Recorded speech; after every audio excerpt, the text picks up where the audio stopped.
아주 오래전에 저는 약 한 30년도 더 된 것 같습니다. 제가 준비도 되지 않은 채로 강아지를 키우게 된 적이 있었어요. 아이들이 다 키운다고 해서 강아지를 집에 들여오지 않습니까? 그렇지만 아이들은 약속을 언제나 지키지 않고 결국은 부모 차지가 되는 거거든요. 그런데 제가 그 일을 맡았습니다. 아무리 짐승이라 하지만 한번 집에 들여와서 같이 살면서 그렇게 관계를 맺었는데 어떻게 나 몰라라 할 수가 없는 것이 인지상정이라 싶어서 그냥 수고를 감당하게 됐습니다. 잘 알고 계시겠지만 강아지 한 마리를 키우는 것도 사실 애 하나 돌보는 것과 대동소이한 노력이 필요합니다. 생각하지도 않고 들여온 그런 강아지가 되어서 아주 아무거나 그냥 집어온 것이 되어놓으니까 잡종에다가 아주 훈련도 거진 불가능하다 싶은 그런 고집센 놈이 들어왔어요. 말도 듣지를 않아요. 사람들만 보면 짖고 덤벼듭니다. 그리고 다른 개들을 보면 지는 좋다고 그래서 그런지 급하게 그렇게 달려드는 바람에 다른 개가 긴장하여서 갑자기 싸움이 붙기 시작하고 그래요. 사회성이 전혀 부족한 놈이 됐어. 머리도 똑똑지 못해서 아무리 가르치려고 해도 훈련이 의미가 없는 그런 잡종이었습니다. 같이 살아가려니까 너무나 인내심이 많이 필요한 그런 강아지를 저는 그래도 매일 아침 새벽마다 파구로 데리고 나가면서 운동을 시켰습니다. 그렇게 꾸준히 나가다 보니까요, 그 팍에서도 간혹 다른 강아지 주인들을 만나 서로 친구가 되기도 했습니다. 사람들은 보니까 저와 완전히 달라요. 아주 멋진 강아지들을 키우시더라고요. 어떤 미국 여자분은 아침마다 나오는데 저먼 셰퍼드, 아주 멋진 독일산 셰퍼드를 키웁니다. 이름도 멋있어. 그 이름이 타샤. 30년이 됐는데도 걔 이름을 제가 기억합니다. 그 여자분은 생각도 안 나요. 얼마나 훈련이 잘 됐는지 우리 그 막대 먹은 내 강아지는 그 여자 강아지에게 많은 것을 배우고 진일보했습니다. 또 다른 분은 와이머라이너 아주 회색의 사냥개 아주 멋진 놈을 데리고 나와요. 그 이름은 거스였습니다.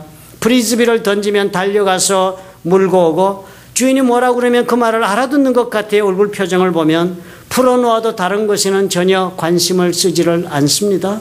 주인의 지시만 따르고 다른 개를 보아도 차분하고 달려가지도 않고 이런 강아지들을 보면서요. 내 강아지를 쳐다보면 한숨이 절로 나오는 것입니다. 이런 게 다 들어와 가지고 나를 이렇게 힘들게 하노 싶었어요. 미운 짓 해도 사람들한테도 좀 안 달려들고 다른 개들한테라도 좀 달려들지만 않아도 살 수 있겠는데 그랬습니다. 그러다가 어느 날은 팍에서 다른 강아지를 만났어요. 그런데 이 강아지는 전혀 다른 종이었습니다. 체구도 비쩍 마르고 생긴 것도 키는 그럭저럭 큰데도 모양이 없습니다. 귀는 보니까 한쪽은 찢어지고 짝짝이고 그런데 주인이 풀어주는데 달려가는 것을 보니까 다리 한쪽도 약간 저는 것 같고 그랬습니다. 주인끼리 인사를 하게 됐어요. 그런데 강아지가 주인에게 달려오는 그 모습을 보니까 이번에는 눈 한쪽이 정상이 아닌 것입니다. 너무 궁금해서 저런 분은 처음 보니까 제가 입학했어요. 그래서 궁금해서 제가 물어보았습니다. What happened? 그랬더니 주인이 대답을 하는 겁니다. 누가 쓰레기통에 버려놓아서 죽어가는 것을 데려왔다고. 그래서 병원에 데리고 가서 입원시키고 그래서 치료해 주었더니 살아나길래 이제 집에 데려와서 기른 지가 벌써 1년이 조금 넘었다. 그렇게 이야기를 하는 것입니다. 그 말을 듣고요. 저는 잠시 멍하게 생각이 멈추었습니다. 그리고 집으로 돌아왔습니다. 그 사람이 말이 내내 나의 가슴속에 자리를 차지하고서는 떠나지 않는 것입니다. 그 사람을 보기 전까지는요. 나는 강아지는 기르려면 좋은 종자를 골라서 기르는 것이 옳다고 생각했습니다. 그리고 강아지는 그렇게 주인의 기분을 도우는 역할을 하는 한국에서 말하는 대로 반려동물 그런 존재 정도로 저는 강아지를 생각하고 오늘도 키우고 있었는데 그 사람은 전혀 나와는 다르구나. 강아지 한 마리를 길러도 나와는 다른 마음으로 이렇게 강아지를 기를 수도 있구나 하는 생각이 들면서 깊이 생각이 빠져들었습니다. 나는 멀쩡하게 건강해도 천방지축인 것 하나 때문에 내 강아지가 불만스럽고 미운데 다른 한 사람은 죽어가는 그 망가진 그 강아지를 데려다가 살려주고 키워주고 그리고 기뻐하면서 사랑하고 살고 있다. 가만히 생각해 보니까요. 그분은 전혀 나와는 다른 정신적 세계를 살고 있다 하는 생각이 들었습니다. 핸디캡 강아지를 키우는 그 사람의 사는 세계와 내가 살아가는 세계의 넓이가 서로 달라도 너무 다르구나 하는 생각이 들었습니다. 가만히 생각하니까요. 그 사람의 세계는 나보다도 넓다. 나보다 훨씬 더 넓고 깊다. 개를 키워도 그렇지 않아요? 나는 똑똑하고 나에게 도움을 주는 강아지, 잘난 강아지를 품겠다는 세계 이상은 나의 세계는 아닌데 그 사람은 어때요?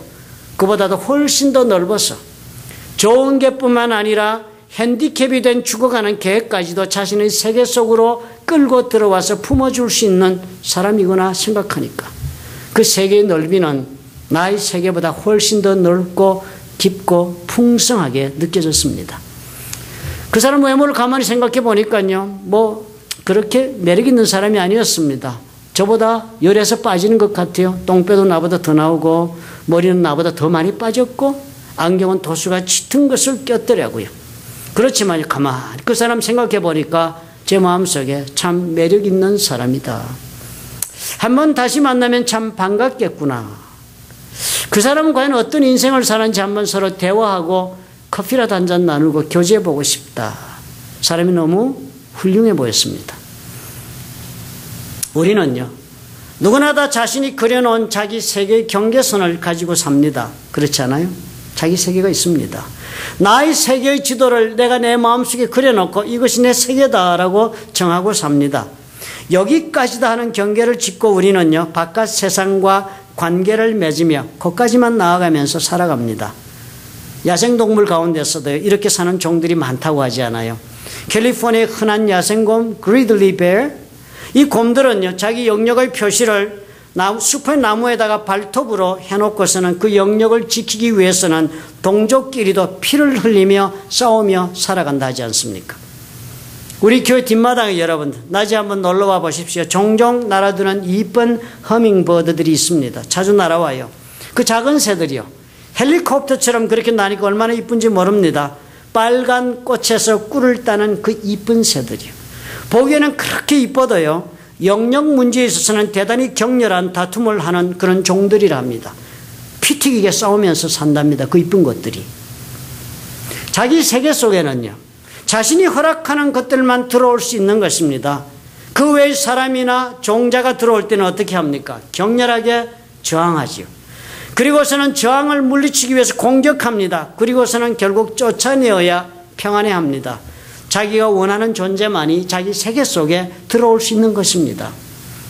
가만히 생각해 보면 우리가 살아가는 것도 우리의 영역 문제에 있어서 우리는 저들과 근본적으로 다른 것이 없이 우리는 살아가지 않습니까? 내가 그려놓은 나의 세계가 있어요. 내가 정해놓은 이 나의 세계 속에는 내가 허락하는 사람만이 허락하는 만큼만 들어올 수가 있습니다. 내가 들여놓고 싶은 사람만 들여놓고 사는 것이, 그래서 우리는 지극히 당연하다 생각하면서 오늘을 무던하게 살아갑니다. 어떤 사람 바라보면 여러분, 그 세계가 지극히 편협할 수 있는 사람도 있지 않아요? 자기 자신밖에 허락하지 않는 사람이 있을 수 있습니다. 그분은요, 가장 좁은 세계를 그려놓고 자기 자신을 가두고 사는 사람이지요. 그보다 조금 더 넓게 사는 사람도 많습니다. 자기 아내와 아니면 자기 남편과 자기 자식을 끔찍히 목숨 걸며 사랑하며 사는 사람 많습니다. 그 이상은 모르며 삽니다. 그런 분들은요, 남편, 아내, 자식 알기로는 끔찍하게 알지만 그 외에는 아주 냉정한 삶을 살아갑니다. 부모와 다른 형제도 그 그룹 속에는, 서클 속에는 포함되지 않게 사는 사람 많이 보지요. 그보다 조금 더 넓게 사는 사람도 있습니다. 자기 부모와 형제까지 포함해주는 그런 약간 넓은 세상을 그려놓고 사는 사람 간혹 봅니다. 시어머니, 시아버지, 처가집의 장인, 장모님까지 포함해서 그렇게 가족으로 포함하고 사는 사람 간혹 봅니다. 그러나요, 자기 부모가 아닌 다른 사람들을 자기 부모처럼 형제처럼 사랑하며 사는 것, 영역을 그렇게 넓히며 사는 것은 어때요? 쉬운 일이 아닙니다.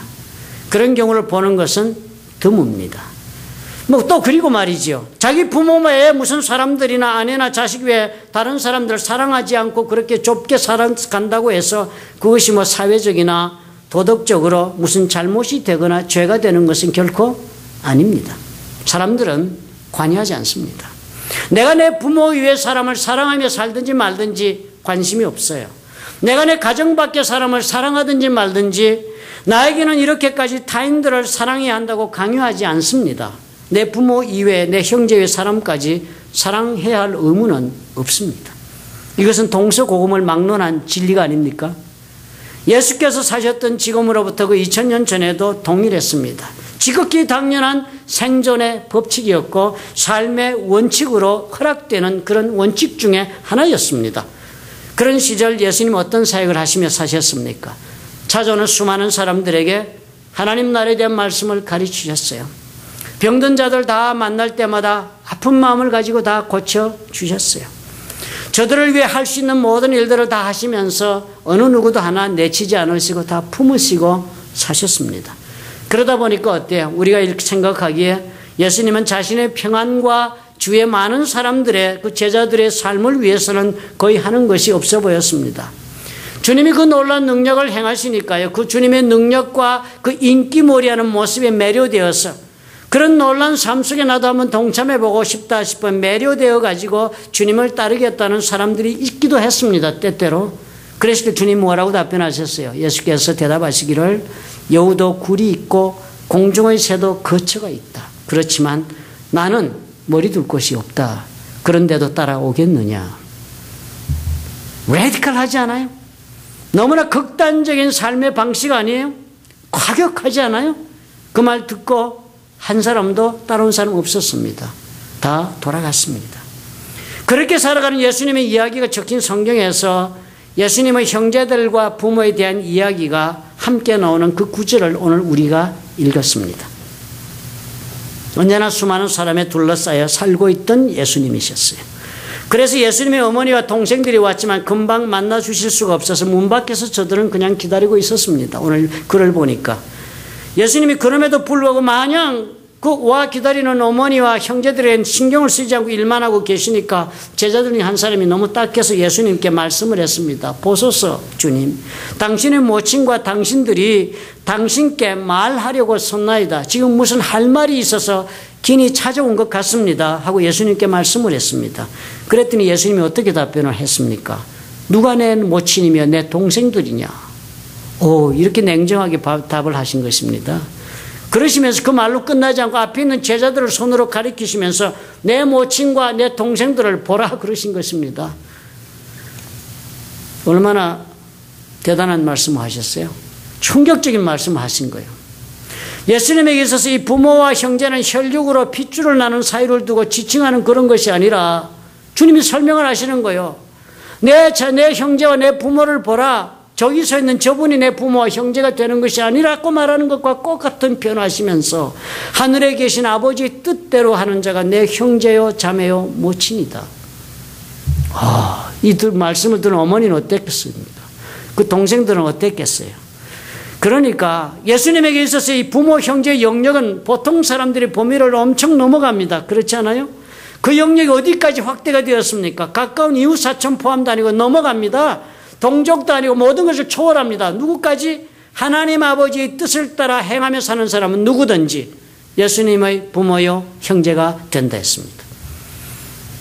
이 말씀을 듣고 있는 사람들에게 있었어요. 그 당시 이 대답은 대단히 충격적이고 또한 도발적인 대답이 됩니다. 오늘 우리들에게도 받아들이기 어려운 레디컬한 과격한 말씀이에요.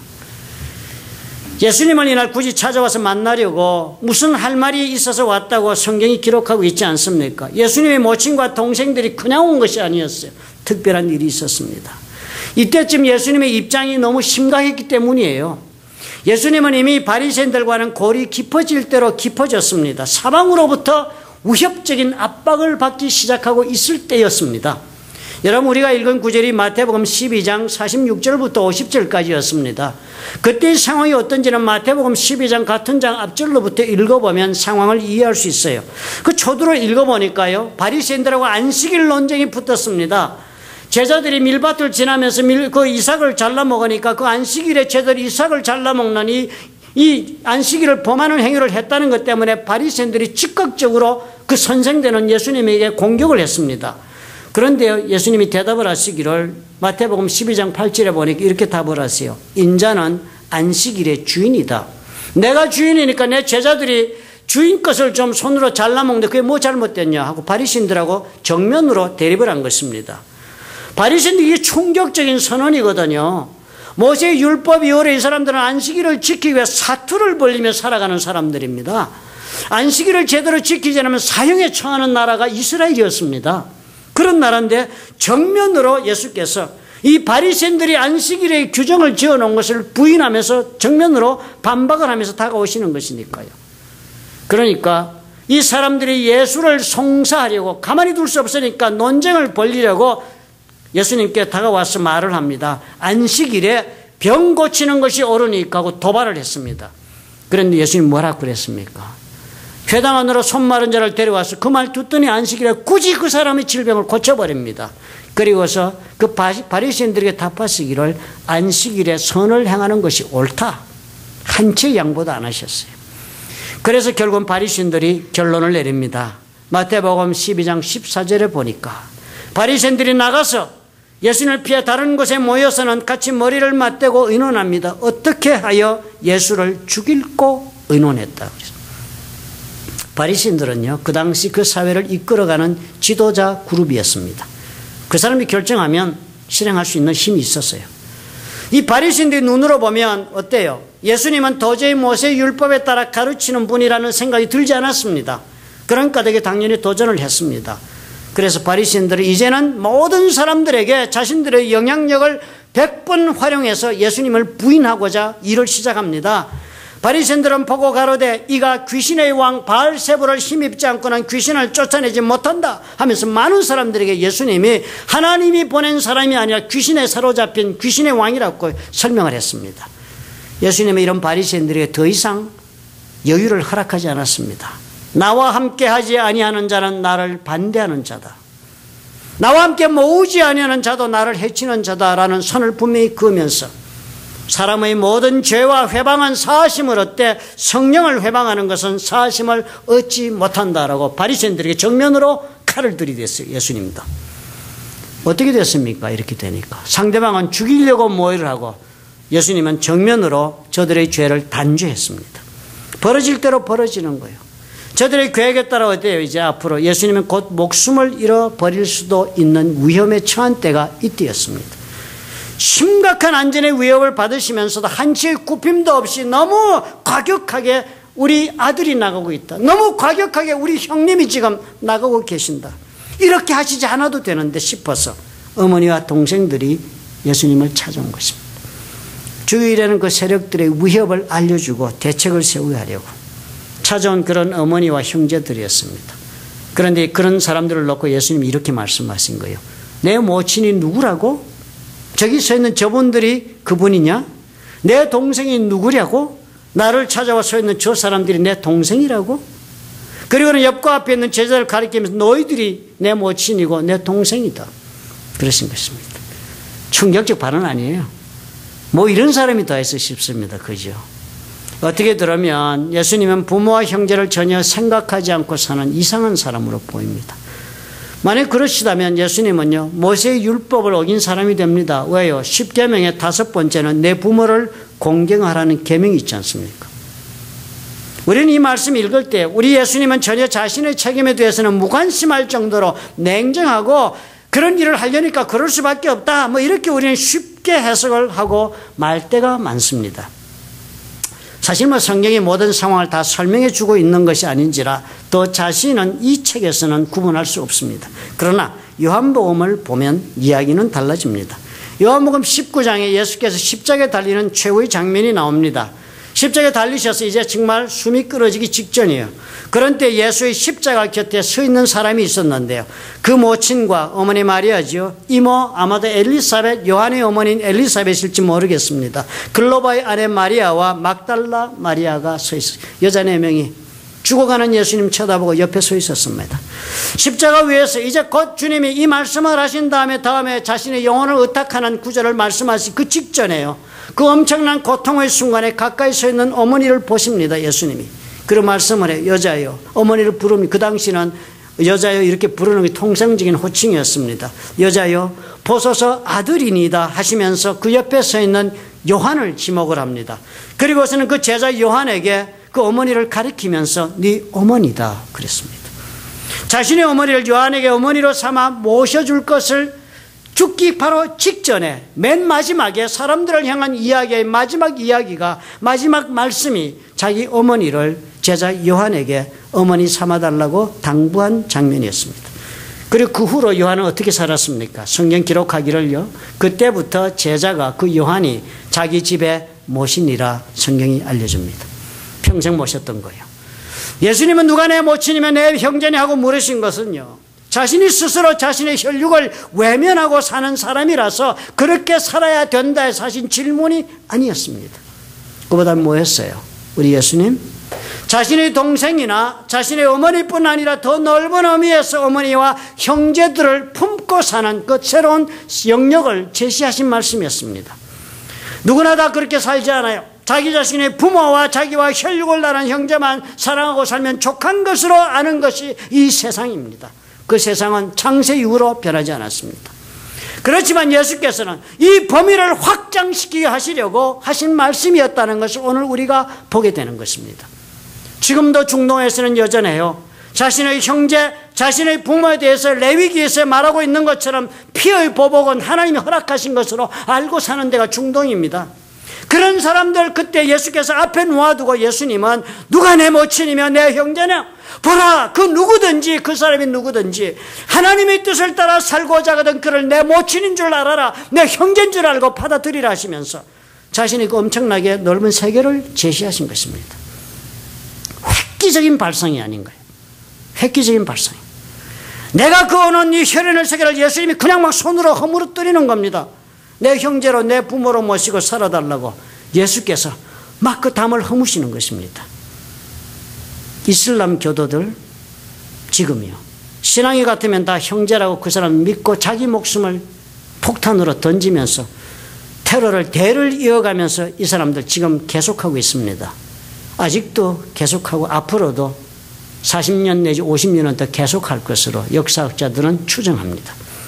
이단이라고 부르는 많은 종파들 여러분, 우리가 잘 아는 몰몬교, 우리가 알고 있는 여호와의 증인들 여러분, 그곳에 들어가면 우리는 영적으로 사망한다고 그러지만요, 우리가 참으로 사망밖에 없는 이단 종파들이라고 우리가 멀리한다고 믿는 사람들이지만 그 사람들은요, 그래도 여전히 얼마나 많이 부흥하고 있는지 아십니까? 얼마나 많이 해마다 새로운 성도를 늘려가고 있는지 여러분 아십니까? 도대체 어떤 방법으로 저들이 자신의 포교를 해나가고 있습니까? 바로 여기입니다. 이 점이에요.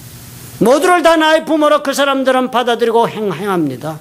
모두를 다 나의 형제로 삼겠다는 자세가 저들로 하여금 모든 사람들을 자신들의 그룹 속으로 끌어들이게 하는 원동력이 되고 있습니다. 예수를 믿고 산다는 것은요, 예수님의 말씀, 그 가르치는 말씀을 내가 행하며 살겠다고 하는 것이 아닙니까? 예수께서 가장 큰 계명 중에 하나라 지칭하신 것 중에 두 번째도 하나님 사랑 다음에는 이웃 사랑이라 했습니다. 어디까지 내가 손을 내밀어 잡습니까? 어디까지가 저와 여러분에게 있어서 부모와 형제의 세계라고 여러분은 지도를 그려놓고 사십니까? 예수께서 말씀하신 대로 영역을 넓혀서 사랑하며 살아가고자 여러분 용기 있는 삶을 계획하십니까?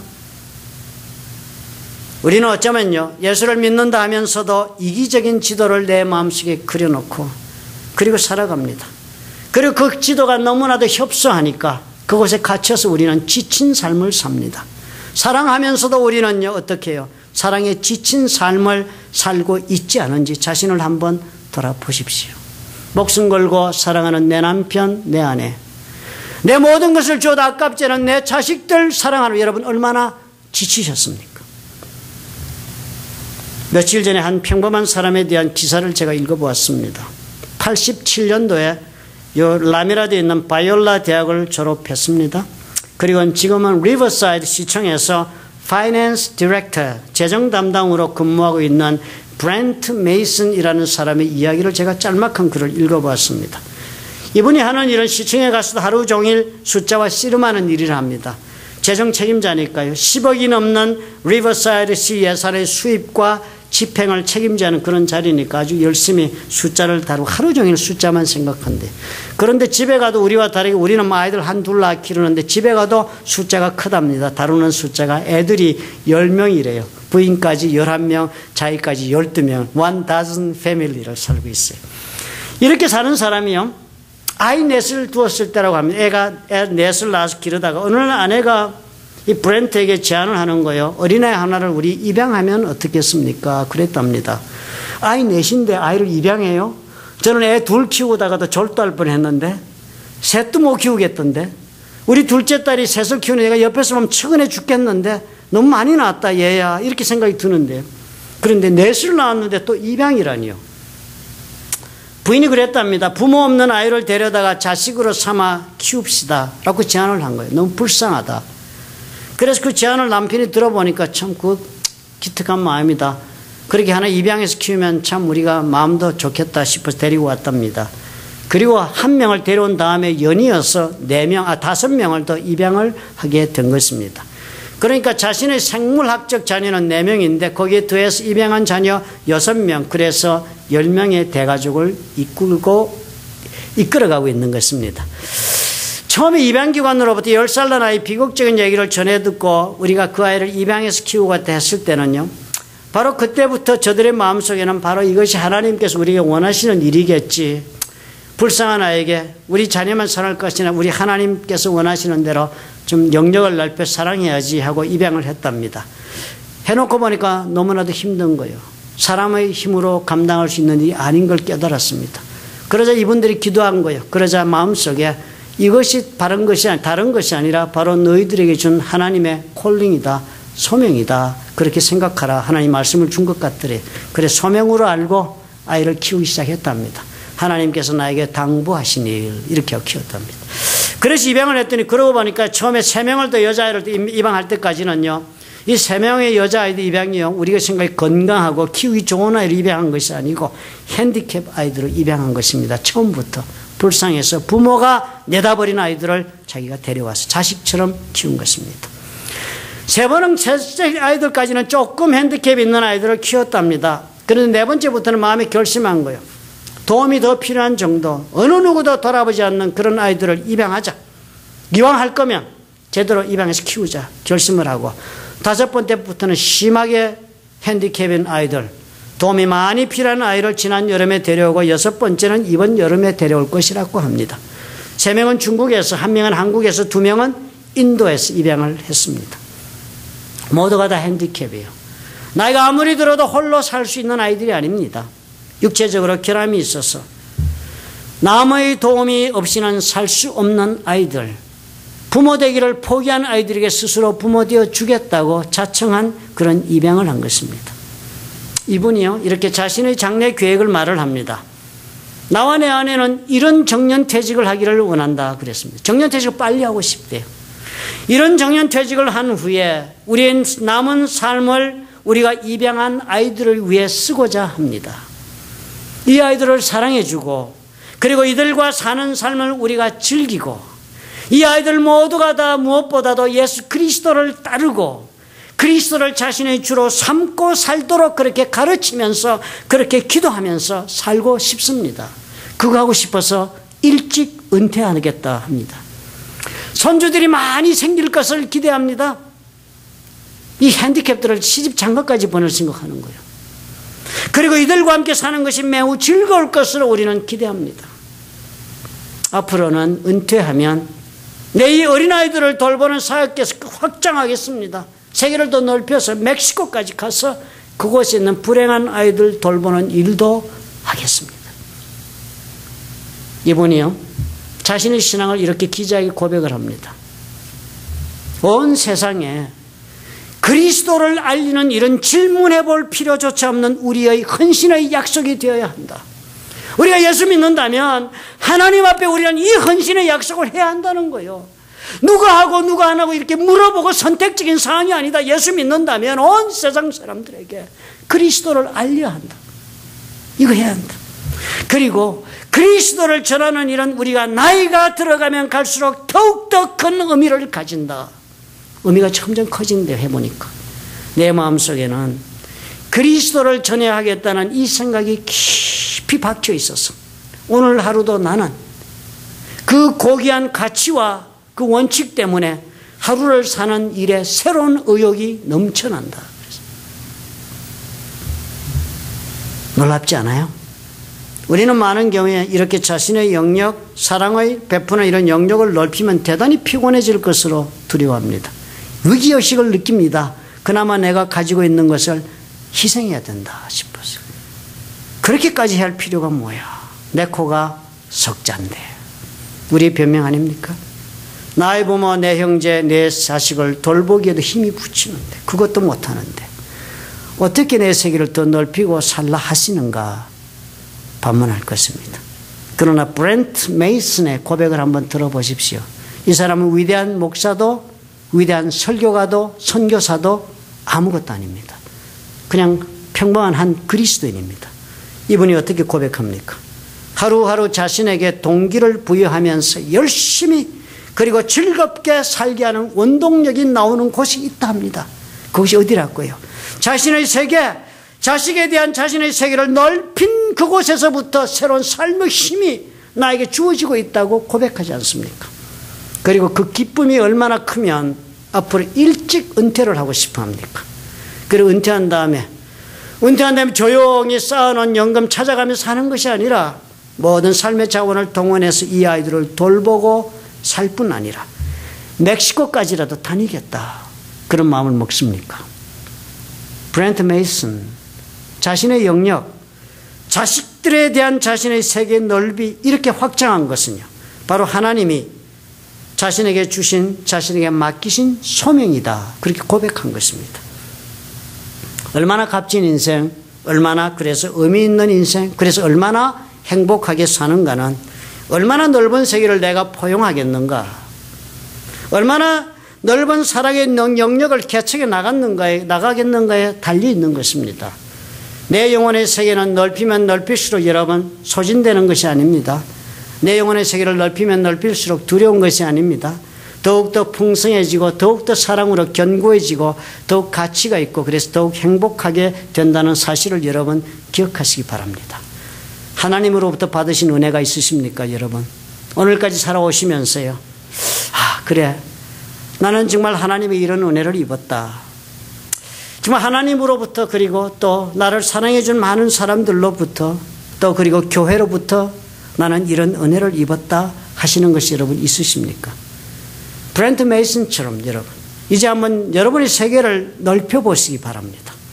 하나님을 모르는 사람에게 그리스도를 전하고 그리스도를 주로 모시고 살 수 있도록 그를 나의 형제를 대하듯이 대하고 마음을 풀고 열면서 그래서 그들에게 그리스도를 주로 모시고 살고 따를 수 있도록 그들을 위하여 기도하면서 내 사랑의 영역을 한번 여러분 넓혀보시기 바랍니다. 어쩌면 그 방법이에요. 어쩌면 그 길이 오늘 지치고 피곤하고 고단한 여러분의 삶, 좌절과 낙심밖에 없는 우리의 삶, 그런 삶 속에 새로운 생동력으로 대체할 수 있는 예기치 못했던 하나님의 해결의 방법이 될 수 있을지 누가 알겠습니까? 믿으시면 아멘 하십시다. 아멘. 믿으시는 줄 압니다.